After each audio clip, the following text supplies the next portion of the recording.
Hello and welcome back to 30 Days to Learn Photoshop. This is day 14, the clone stamp and pattern stamp tools. I'm Ben Gribbin, and in today's lesson we're going to consider clone stamp techniques and options, and we're also going to look at the pattern stamp tool. So let's switch over to Photoshop and we're going to show you how the clone stamp tool works. Now, it's a brush based tool, so what we mean by that is you have all the ability to change brush heads, sizing, hardness, just like the brush tool, the art brush tool, the eraser tool. They're all based around the brushes, which is good for cross compatibility and customization, and it allows you to very simply duplicate areas of an image. So if we show you that in its simplest form, let's create a blue circle there, and then we use the stamp or the clone stamp tool, and we click on it. It's accessed by pressing S, and essentially you need to press Alt, and you'll notice the cursor changes from a brush to a crosshair. That is where we're going to duplicate the image from, so we can actually set the area we want to duplicate. In this case, we want to duplicate from the center of the circle, so we'll just roughly align that and then click, and that's now going to duplicate our image from there. Now, in the center of our brush, it does look like a normal brush, but it isn't. It's actually showing a preview of what we're going to be duplicating. So you can see there that we've created an exact replica of that circle there. If we reset our cloning area from that circle again, we can then offset it, go over here, and we can do the exact same thing again, only this time if we go over to the right, because we've already got two circles there, it will clone that, and if we go over again, it will clone that circle, and if you let go of the mouse and keep going, it will just keep cloning and cloning and cloning. So that's the very basics of the tool.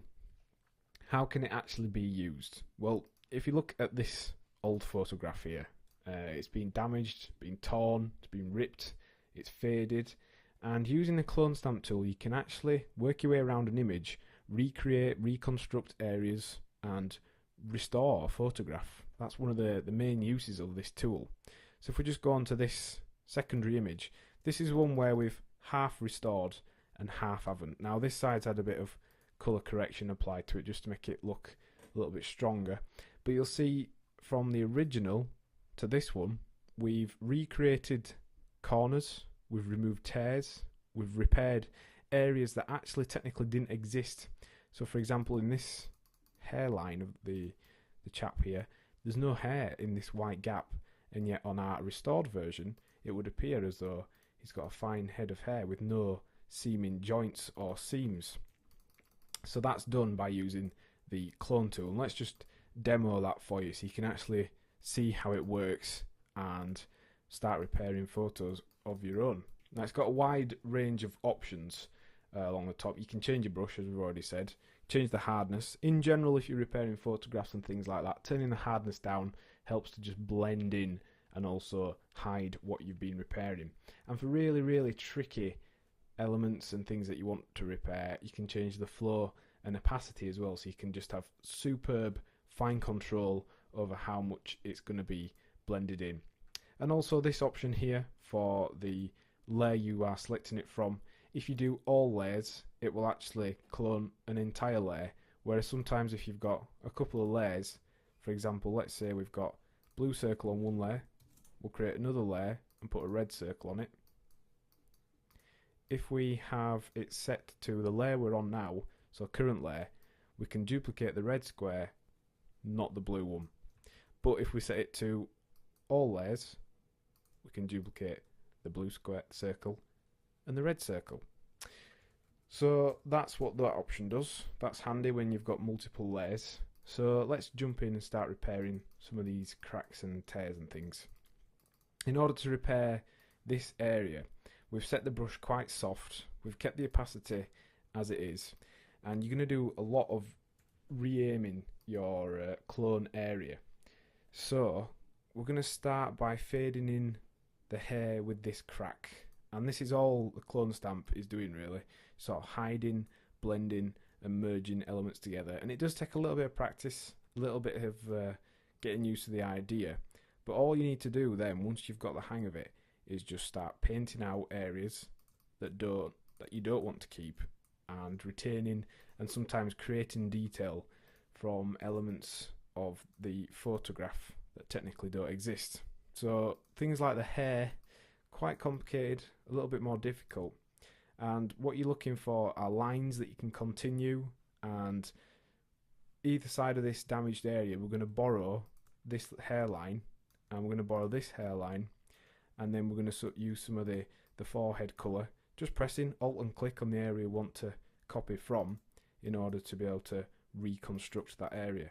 So if we zoom out now, you can see we've gone from having that big tear and crack in it to having a nice repaired hairpiece. And then you'll notice on our restored version we've actually created a corner and removed all those cracks. So how did we do that? Well, the cracks and hairlines here, very, very easy to use because they're on almost a flat colour with some noise. That's not a problem with the clone stamp tool because it's able to just replicate the noise, and because noise is such a busy thing, it does just fade into each other anyway. So we can just keep reselecting the area we're copying from and then painting over the cracks, the hairlines and all those things. But if we want to recreate the corner, it's a little bit more tricky. You're going to need to make use of the preview. So click the horizontal line in our crosshair roughly along the edge of the top piece where we have some solid top of the photograph, and then we're going to extend out beyond here and create the line where we imagine the photograph would continue. And this is where the kind of practice and skill comes into using the clone tool, because you've sometimes got to imagine, think a little bit outside the box in order to recreate these areas, and you've kind of got to mix some stuff up. So it's worth practicing and working your way around really heavily damaged photographs. Will really help you with practice, and also it'll teach you the concepts and principles behind the clone stamp tool. So what we're looking to do here is continue the colours as though they are all one. We are looking to imagine how this image continues into the areas where it's been damaged, and we're also trying to fade in the joins and seams that we're making, because we are effectively rebuilding areas of this photograph. And we're doing this very quickly, very roughly, so you would want to spend a little bit more time playing around with things like the opacity and tweaking that. And you can see we've managed to rebuild the corner here just by resampling, rebuilding and selecting areas that we want to use. Now, in order to finish that off, we can go ahead and just select some of this fabric background and just paint on and tidy up that edge.